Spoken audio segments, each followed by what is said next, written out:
자, 오늘 우리가 함께 같이 읽은 이 성경은 우리에게 참 익숙한 그런 스토리입니다. 예수님께서 제자들의 발을 이렇게 씻겨 주신, 우리가 이름하여 이것을 세족식이라고 이렇게 말합니다. 참고로 오늘 이 본문은 우리가 매일 아침 묵상하는 이번 주 매일 성경 본문 가운데 하나입니다. 이런 말이 나와서 다시 말씀드리는데, 여러분 우리가 지금 사순절 기간이잖아요. 그래서 공동기도가 계속 좀 동일한 기도가 계속 반복하고 있는데, 여러분 우리가 어떻게 하면 이 사순절 기간 하나님 앞에 의미 있는 시간을 우리가 보낼 수 있을까요? 바로 그것은 매일 성경 본문이 너무 우리에게 주님 가신 그 길을 묵상하게 하는 본문들이 지금 계속 진행되고 있거든요. 여러분들이 큐티 하시는 겁니다. 제가 사실 큐티하라는 얘기를 자주 말씀드리는데, 그래서 아마 여러분들 마음에 부담이 되시는 건 알겠지만 어떻게 합니까? 그게 우리를 살리는데, 정말 여러분들이 하나님의 말씀으로 더 아름답게 다져져 가시면 참 좋겠습니다. 저는 우리 라운지구촌교회가 정말 큐티하는 그런 교회가 됐으면 좋겠습니다. 이게 특히 사순절 기간만이라도. 그럼 어떻게 큐티하느냐? 여러분들 스마트폰이 있죠. 스마트폰에 보면 인터넷 들어가는 그 창이 있잖아요. 뭐 구글이라든지 뭐 네이버라든지 거기에 이 창에, 인터넷 창에 성서 유니온 이렇게 치시면 그날 본문이 뜹니다. 그리고 또 다시 성서 유니온 치면 또 다음 날에 본문이 뜹니다. 어제 본문, 오늘 본문, 내일까지 본문 우리가 살펴볼 수 있지만 매일매일 그렇게 여러분들이 본문을 확인하실 수 있어요. 그래서 새로 고침을 한다든지, 그래서 그날 주어진 이 매일 성경 본문을 통해서 우리 모두가 큐티하는 그런 분이 됐으면 좋겠습니다. 자, 그런 차원에서 제가 지난주 예수님께서 제자들의 발을 닦으신 이 세족식 사건을 묵상하며 이 사순절 기간 하나님이 저로 하여금 아주 강렬하게 깨닫게 하신 게 있었습니다.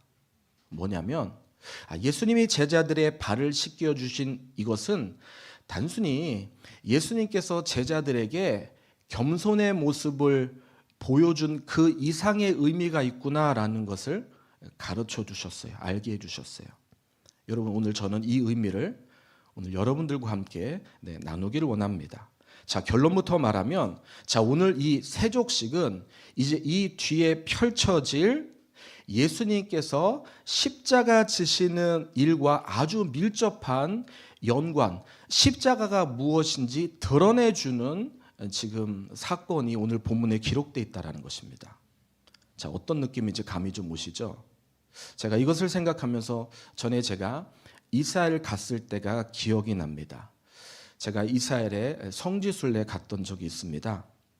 제가 간혹 이스라엘 갔던 얘기를 제가 종종 얘기하는데, 성지를 이곳저곳 땅을 밟으면서 둘러보는데 이게 정말 감동이 되더라고요. 그러니까 텍스톡에서 봤던 그 땅, 그 장소, 그곳을 실제로 눈으로 보고 경험하니까 거기에 얼마나 큰 은혜가 되고 감동이 됐든지, 그 어떤 시간들보다, 여행보다 또 선교보다 강렬한 시간으로 저에게 와 닿았습니다. 그러니까 가는 곳곳마다 이 감동이 될 수밖에 없더라고요. 그래서 저는 그런 생각이 들기도 합니다. 오늘 우리 라온의 가족들이 우리가 어느 날 하나님이 저에게 마음 주셔서 우리 성지순례 갑시다 그러면 여러분들이 뭐 미리 한참 전에 얘기할 거예요. 그러면은 조금씩 한 달에 5만 원, 10만 원 이렇게 못해서 우리가 같이 좀, 우리가 다른 여행도 다니는데 이스라엘 사실 지금은 너무나 고통스러운 상황에서 가기가 어렵지만 우리가 갈 수 있는 그런 기회가 되면 참 좋겠다는 생각이 됩니다. 아멘 하신 분들에게 그런 역사가 있기를, 하나님이 그런 은혜를 주시기를 원합니다. 너무 좋은 시간이 될 겁니다. 자, 그런데 성지순례 도는 순례객들, 거의 모든 성지순례의 어떤 일정 가운데 거의 동일할 거라고 생각하는데, 필수 코스 중에 하나가 있습니다. 그게 어디냐면 야트바셈이라고 하는 이스라엘 그 예루살렘, 이 예루살렘 수도 이 시내에 하나 아주 아름다운 건축물이 하나 있거든요. 그게 바로 홀로코스트 박물관이에요. 자, 이 박물관은 2차 세계 대전 때 여러분 아시죠? 나치 독일이 유럽 전역을 침공하고 전쟁을 일으켜서 점령하면서 특별히 그중 가운데 유태인들을 잡아서 600만 명을 수용소에 가두고 고문하고 또 그들을 괴롭게 해서 죽게 만들고 또 가스실을 통해서 죽게 만드는 대학살을, 그 참상을 아주 그냥 세밀하게 기록해 놓은 그런 박물관이에요. 이게요, 세계적인 건축가가 이걸 디자인해서 만들어 놨어요. 정말 아름답더라고요. 황량한 데만 다니다가 거기를 가니까 또 새로운 느낌이 저에게 들었어요. 어떤 곳이냐면 한번 사진 한번 보시겠습니까? 이런 곳이에요. 굉장히 아름답죠. 자, 이곳을 동선을 따라 걸으면 아주 그냥 이상한 묘한 음악과 함께 진열되어 있는 각종 소품들, 그리고 또 물품들, 또 어떤 영상, 홀로그램 이런 것들을 통해서 당시에 또 그냥 하나 더 보여주세요. 충격적인 사건들을 생생하게 그리고 감동적으로 이렇게 전시해 놓은, 그래서요 그걸 보시는 모든 분들이 됐어요. 그러니까 눈시울이 뜨겁게 눈물을 흘릴 정도로 거의 모든 분들이 그래요. 그렇게 유태인들의 아픈 역사를 그려놓은, 제가 보니까 우리나라도 사실 일제의 고통과 괴로움이 있었잖아요. 독립기념관. 그래서 만들어놨는데 제가 느낌은 독립기념관보다 훨씬 더 생동감 있게 이렇게 만들어졌던 공간으로 기억합니다. 자, 그때 본 장면이었어요.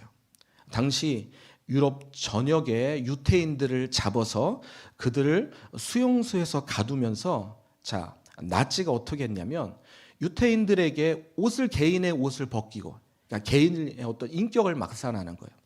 별표, 다윗의 큰 별의 그 별표를 가슴에 그려 넣은 그 수의를 입히고 수용소 안에서 그들이 함께 집단 생활을 하게 하는 겁니다. 자, 그런데 비극은요, 이 수용소가 얼마나 비위생적이고 또 비인간적인 환경을 이 수용소가 의도적으로 만들었냐면 모든 수용소마다 화장실이 부족해요. 더 정확하게 말하면 화장실이 없어요. 그러니까 극도로 화장실 가는 것을 못하게, 그러니까 생리 현상을 할 수 없도록 제한시킨 거예요. 자, 그러니 한번 상상해 보십시오. 사람이 화장실이 있어야 되잖아요. 화장실 가는 게 이런 우리 인간들의 기본적인 생리 현상인데, 자, 이것을 제한하니까 수용소에 사는 사람들이 어쩔 수 없이 자기 반경 주변에 구석이라고 생각하는 곳에, 그러나 그것이 점점 다가와서 자기 생활 반경 안에 어쩔 수 없이 다 배설할 수밖에 없는 거예요. 자, 그러니 곳곳에 악취가 나고 또 전염병이 또 일어나고, 한번 상상 한번 해보십시오.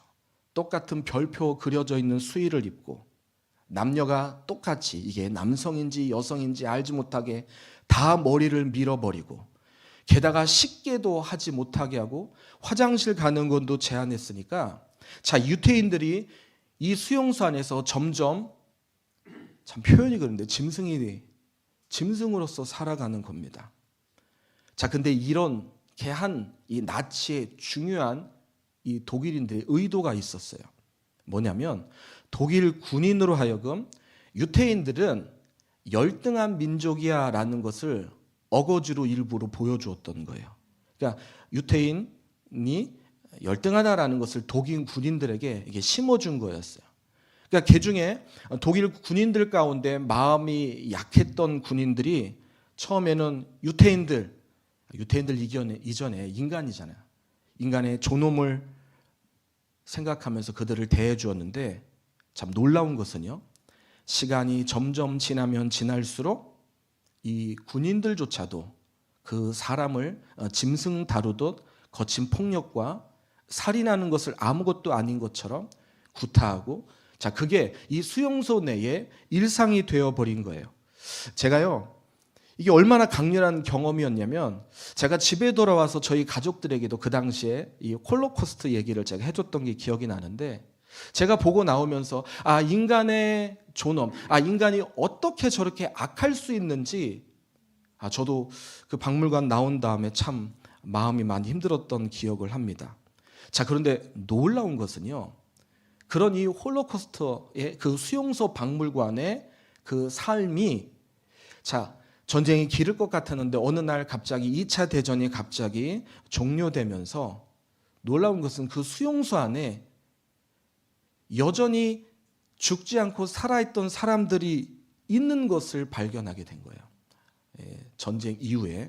그래서 학자들이 아니 어떻게 똑같이 수용소에 있었는데 어떤 사람은 수용소 내에서 일찍 죽고, 자 그런가 하면 어떤 사람은 수용소 내에서 저렇게 버티고 살았나 조사해 보는데, 조사해 보니까요 이구동성 동일한 공통점 하나를 발견하는 거예요. 자 그게 뭐냐면 씻는 문제와 연결되어 있다는 것을 발견해요. 자 이게 무슨 말이냐면요, 당시 수용소 내에는 매일매일 하루에 특별히 4시가 되면, 오후 4시가 되면 하는 일이 있었어요. 뭐냐면 아주 밍숭밍숭한 향기는 커피향과 같은데 커피가 담겨져 있는 한 컵 안에 이 물을, 따뜻한 물을 수용소 사람들에게 나눠주는 거예요. 그러니까 이 수용소, 포로 수용소 안에 있는 사람들의 유일한 낙은 뭐냐면 그 4시가 되면 줄 서서 이게 커피 같으면서도 밍숭밍숭한 따뜻한 그 물을 마시며 당시에 취에 떨고 배고픔에 떨었던 자신의 육체를 달래면서 잠깐 휴식을 취했던 그런 시간을 보냈었습니다. 그게 그들에게 유일한 낙이었던 겁니다.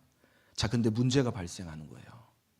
그 물을 다 마시는 사람은, 그 밍숭밍숭한 물을 다 마신 사람은 점점 죽는 거예요.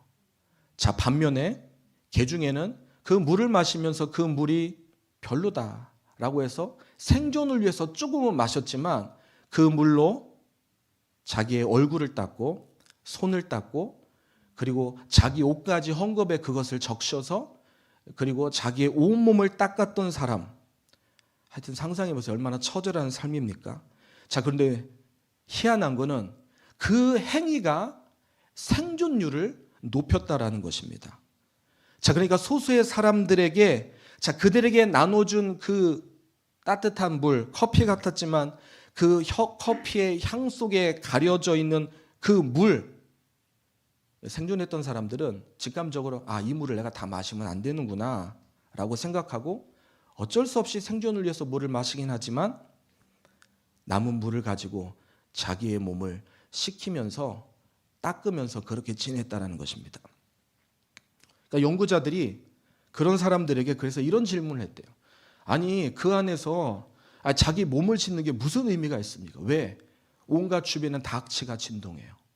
다들 너무나 더럽게 지금 그 안에 짐승처럼 살고 있어요. 그런 상황에서 자기 몸을 씻고 얼굴을 씻고 손을 씻는 게 무슨 의미가 있나?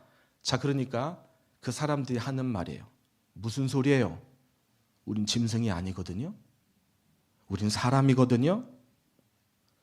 여러분, 제가 굉장히 길게 리얼하게 얘기했는데 여러분 이게 무엇을 의미할까요? 자, 이것이 우리에게 교훈하는 게 무엇일까요?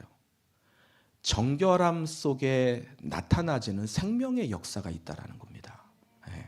자, 오늘 본문을 보면 오늘 본문이요 그것과 연결되어져요. 자, 오늘 본문에 가룟 유다가 이제 나갔어요.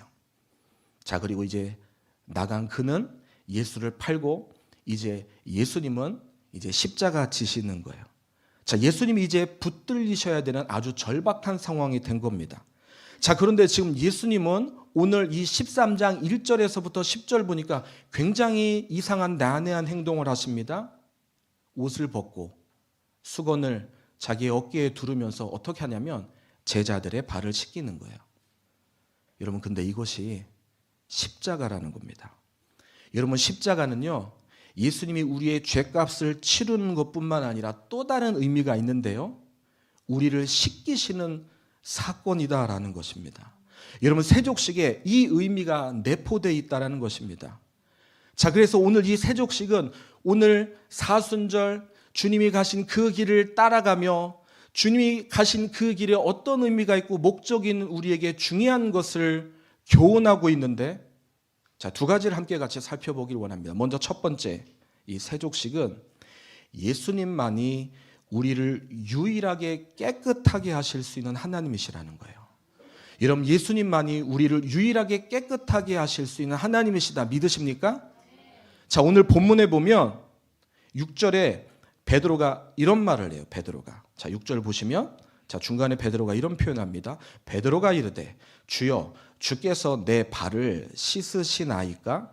자, 그때 예수님께서 베드로에게 하신 말씀이에요. 머릿속으로 상상하면서 우리 7절 8절을 같이 읽겠습니다. 시작. 예수께서 대답하여 이르시되 내가 하는 것을 내가 지금은 알지 못하나 이후에는 알리라.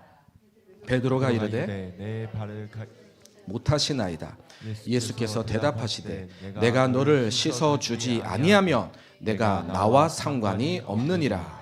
아멘. 자, 지금 예수님께서 8절에 뭐라고 베드로가 아유 주님 저는 괜찮습니다 라고 하니까 예수님이 8절에 지금 색깔 있는 글씨로 뭐라고 합니까? 내가 너를 씻겨주지 않으면 너는 나와 상관이 없다. 이게 무슨 의미일까요? 우리 주님이 우리를 씻겨주셔야 한다는 것입니다. 자, 그리고 이것이 십자가라는 겁니다. 여러분, 십자가의 의미는 우리의 죄를 주님이 깨끗하게 씻겨주신 사건의 이름을 드러내진 사건이다. 여러분, 우리가 저는 살면서 그런 생각할 때가 종종 있다고 생각합니다. 에이, 뭘 그렇게, 성도들끼리 하는 얘기입니다. 뭘 힘 빠지게 그렇게 힘들게 살아? 아유, 당신만 죄 짓는 거 아니고 우리가 어쩔 수 없이 죄 짓는 거잖아. 다 죄 짓고 사는 거야. 타협하며 사는 게 어쩔 수 없이 우리가 살아가는 이 땅의 삶이야. 그게 인생 아니겠어? 당신만 그렇게 유난 떨면 안 돼, 안 돼. 그러지 마, 그러지 마. 자, 그 얘기들이 혹은 그 소리들이 오늘 우리가 살아가는 인생 속에 끊임없이 들리는 게 우리의 삶입니다. 자, 근데 그 증상 앞에 동의하면 나타나는 일이 있습니다. 우리가 주님과 점점 멀어진다는 거예요. 여러분, 신기합니다. 우리가 그 말을 듣고 그 말을 따르는 순간, 그 말이 맞다라고 하는 순간부터 우리의 삶은 신기합니다.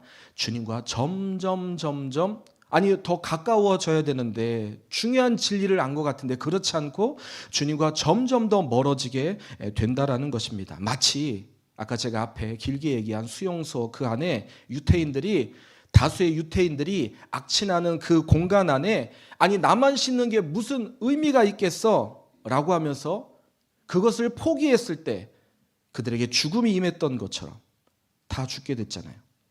여러분, 우리는 씻는 걸 내 마음 속에 포기하면 안 되신다는 거예요. 내 마음에 씻는 것을 하지 않으면 안 된다. 자, 그럼 마음으로 씻는 걸 포기하는 게 뭐냐? 아까 제가 얘기했던 거예요. 아니 어떻게 죄 안 짓고 살아? 아이 다 그래. 무슨 소리? 그래도 나 정도면 깨끗한 거지. 나 정도면 이 정도면 잘 사는 거 아니야? 혹은 죄. 좀 있다. 그냥 놔두는 거. 여러분, 오늘 우리에게 솔직하게 그런 마음이 있을 수 있습니다. 죄가 씻겨지지 않는 상태로 있는 거. 여러분, 오늘 제가 하는 이 말이 여러분 우리는 무슨 의미인지 다 알고 있습니다. 우리 마음속에 그래 나중에 하는 그 마음이 우리에게 있더란 말입니다. 자, 지금 예수님께서 지적하신 부분이 바로 이거라는 겁니다. 네가 괜찮다고 말하는데 내가 네 발을 씻기지 않으면 너는 나랑 아무런 관련이 없고 상관이 없다. 자, 이 말이 그런 의미라는 거예요. 자, 그러니까 9절에 베드로가 뭐라고 말합니까? 자, 9절 같이 읽겠습니다. 시작. 시몬 베드로가 이르되 주여 내 발뿐만 아니라 손과 머리도 씻어 주옵소서. 자, 그러니까 예수님이 8절에 내가 너와 아무 상관이 없다. 그러니까 베드로가 깜짝 놀라서 그러면은 제 몸 전체를 씻겨주세요 이렇게 말하는 거예요. 자, 이걸 무엇을 우리에게 보여줍니까? 우리에겐 예수님의 씻김이 반드시 필요하다. 첫 번째는 바로 이걸 말한 거예요. 예수님만이 우리를 씻을 수 있는, 유일하게 씻을 수 있는 하나님이시다라는 거예요. 하나님. 자, 오늘 이 세족식이 주는 또 하나의 의미가 있습니다. 자, 두 번째인데요. 그것은 우리가 씻김을 포기하지 않는 사람은, 우리 중에 씻김을 포기하지 않는 사람은 반드시 살게 된다라는 거예요. 바꿔 말할까요? 우리가 왜 씻어야 되느냐? 살기 위해서라는 거예요. 이 씻음이 우리에게 필요하다라는 것입니다. 자, 10절에 보면, 자, 그다음 10절에 보면 예수님이 아주 흥미있는 말씀을 하셨거든요. 자, 10절 우리가 같이 읽을까요? 시작. 예수께서 이르시되 이미 목욕한 자는 발밖에 씻을 필요가 없느니라 온몸이 깨끗하니라. 자, 여기 보니까 이미 목욕한 자, 바꿔 말해서 온몸이 깨끗해진 자는 발만 씻으면 돼. 여러분, 이게 누구일까요? 그 대상이 제자들을 얘기하는 거예요. 실제로 예수님께서 십자가로 인해서 끊어진 제자들, 다 도망간 제자들과 하나님과의 관계를 예수님이 하나님이 돼서 이어주셨어요. 예수님이 우리가 제자의 삶을 살고 우리가 제자로서 살아갈 수 있도록, 우리가 하나님의 자녀로서 우리가 살아갈 수 있도록 예수님께서 십자가로 우리의 죄를 깨끗하게 씻어주셨어요.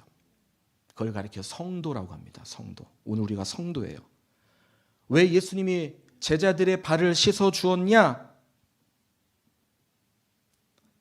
왜 예수님이 제자들의 발을 씻기길 원하느냐? 제가 생각한 거는요, 목욕했는데 왜 씻어야 돼? 이런 발은 어떤 곳입니까? 자주 더러워지는 거예요. 여러분, 우리 육체는요, 여러분, 우리가 육체를 가지고 있다는 것은 씻음이 필요하다는 걸 보여주는 거예요. 만약에 우리가 육체가 없다면 씻을 필요가 없어요. 자, 예를 한번 들어볼까요? 우리가 출근합니다. 아침에 직장을 갔는데 직장에서 하루 종일 스트레스 받으면서 열심히 일했어요. 그리고 퇴근하고 집으로 돌아왔어요. 집에 돌아오자마자 제일 먼저 하는 행위가 있는데 욕실로 가요. 욕실에 가서 손을 씻고 그리고 얼굴을 씻고, 오늘은 좀 많이 피곤하니까 샤워를 해야 되겠다. 샤워까지 할 때가 있어요. 자, 근데 그 샤워하면서 손을 씻고 얼굴을 씻는 사람 중에 비누 거품을 보면서 혹시 그런 분 계세요? 내가 이 거품 보니까 왜 이렇게 더럽지? 나는 왜 이렇게 더러운 거야? 왜 이렇게 새카만한 거야? 슬프다, 괴롭다, 힘들다. 혹시 우리 중에 그렇게 생각하시면서 씻으시거나 샤워하시는 분이 있어요? 아마 그렇지 않을 거예요. 당연한 거라고 생각할 거예요. 왜? 밖에 있었으니까. 내가 내 몸을 가지고 그렇게 지냈으니까. 몸을 가지고 살면 더러워지는 것은 당연하니까. 그래서 우리는 씻고 시원하게 하고 쉬고 잠자리에 깊이 들어가요. 그리고 우리는 이것을 반복합니다. 여러분, 성경은요, 우리가 죄를 짓는 이유가 우리가 육체를 가지고 있기 때문이라고 말하고 있어요. 여러분, 실제로 몸은 끊임없는 죄의 작용이 일어나요. 죄의 작용이 늘 끊임없이 사실 일어나요. 나는 죄 안 질 거야. 죄 안 짓다. 나는 죄로부터 한 번도 죄진 적이 없다. 혹시 그런 분 계세요? 그렇다면 그건 거짓말이에요. 내가 또 실수했네. 오늘 내가 또 혈기 부렸네. 오늘 내가 또 욕심을 가졌구나. 자, 이게 우리가 육신을 가지고, 몸을 가지고, 육체를 가지고 우리가 이 땅에 살기 때문이라는 것입니다. 자, 중요한 것은 오늘 우리가 이 사실을 깨달으면 되는 거예요. 이 사실을 정확하면 알게 된다는 거예요. 난 원래 깨끗해 라든지, 아니 이 정도면 깨끗한 거 아니야? 라든지, 아니 왜 나는 더러울까? 이게 하나님이 우리에게 계획하신 아버지의 뜻이 아니라, 하나님의 계획은 우리가 몸을 가지고 이 땅에 살아가는 동안 우리는 계속 씻음이 필요하다는 것을 날마다 깨닫는 거예요. 자, 그러니까 예수님의 그 십자가의 은혜가 오늘 살아가는 우리는 늘 사모하면서 그걸 가지고 인생을 살아가야 된다는 것입니다. 여러분, 그래서 십자가의 은혜를 발견하고 이것을 중요한 것으로 붙드는 사람은 죄를 탄식하는 사람이 아니에요. 아니, 그렇다고 죄를 아무것도 아닌 것으로 생각하라는 그런 의미가 아니라, 죄를 씻는 게 중요한지, 죄를 씻는 게 얼마나 가치 있는지 아는 사람이라는 것입니다. 오늘 내가 내 모습을 보고 내 육체를 보면, 내가 거울을 보고 내 얼굴을 봤을 때 더러운 부분이 있으면 닦아내고 그것을 가리듯이 그것이 발견되어지면 씻어야지. 씻는 게 당연하지. 라고 하면서 씻는 사람, 이게 성도라는 거예요. 이게 성도. 여러분, 사단은요, 우리를 잘못된 교리로 인도할 때가 있습니다.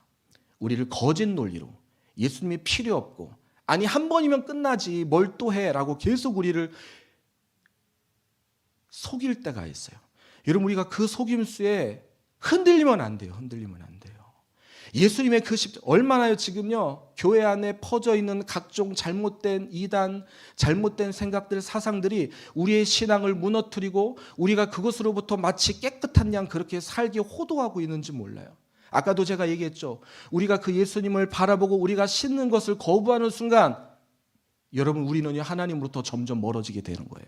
하나님으로부터 멀어질 수밖에 없는 거예요. 여러분, 이게 보여주는 것이 요한 1서 1장 9절이에요.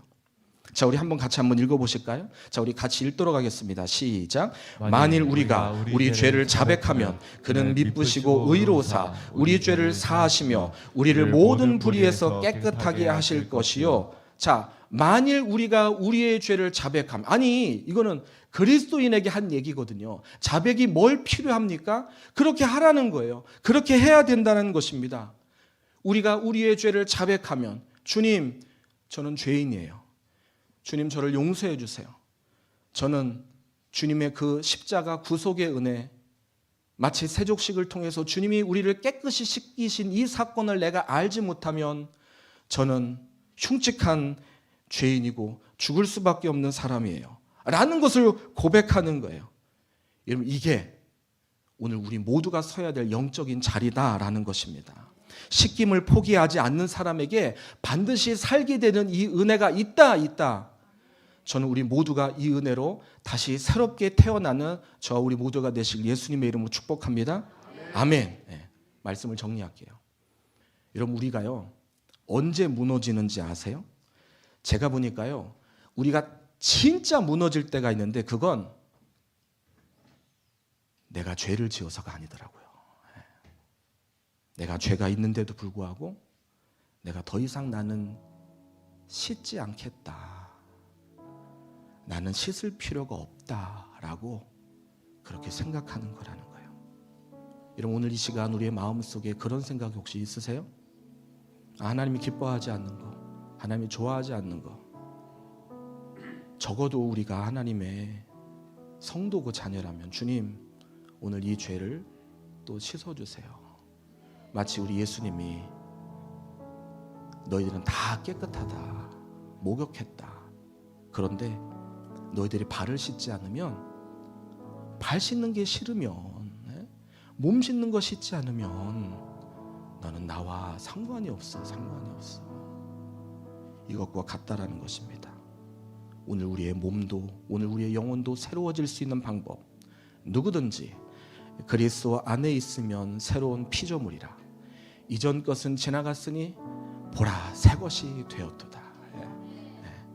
예수 그리스도를 우리가 구주와 주인으로 발견하고 그 예수님의 길을 우리가 감사하며, 오늘도 지금 이 시간도 나를 깨끗게 하시고 나를 구속하신 하나님의 놀라운 구원의 역사를 기대하며 바라보며 살아가는 것, 그것이 우리 주님이 우리에게 요구하는 삶이라는 것입니다. 여러분, 샤워하면 얼마나 기분 좋은가요? 정말 좋아요. 내가 오늘 너무 피곤하니까 오늘 그냥 자야 되겠다. 근데 잠이 안 와요. 근데 신기합니다. 어거지로 양치질하고 얼굴 닦고 샤워하면 깊은 잠을 잘 수 있는 거예요. 여러분, 혹시 우리 가운데 이 신앙의 활력을 잊어버린 분 계세요? 오늘 우리 가운데 이 진리를 혹시 놓치신 분이 계십니까? 다시 붙잡으셔야 됩니다. 이게 우리의 생기를 돌게 하는 거예요. 우리의 피를 돌게 하는 거예요. 이 씻음의 은혜로 오늘 말씀의 제목처럼 다시 씻김의 자리로 우리 모두가 이 사순절에 나가는 저와 우리 모두가 되시길 예수님의 이름으로 축복합니다. 아멘. 주님이 우리를 새롭게 하실 것입니다. 아멘. 그 하나님의 놀라운 역사를 기대합시다. 아멘.